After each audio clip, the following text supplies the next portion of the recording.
ఇదే కదా నీ కథ ముగింపులేనిదై సదా సాగదా ఇదే కదా నీ కథ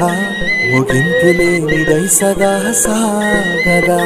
నీ కంటి రెప్పలంచున మనస్సు నిండి పొంగిన ఓ నీటి బిందువే కదా నువ్వు వెతుకుతున్న సంపద ఒక్కొక్క జ్ఞాపకానికి 100 ఏళ్ల ఆయువుందిగా ఇంకెన్ని ముందు వేచనో అవన్నీ వెతుకుతూ పదా మనుష్యులందు నీ కథ మహర్షిలాగా సాగదా మనుష్యులందు నీ కథ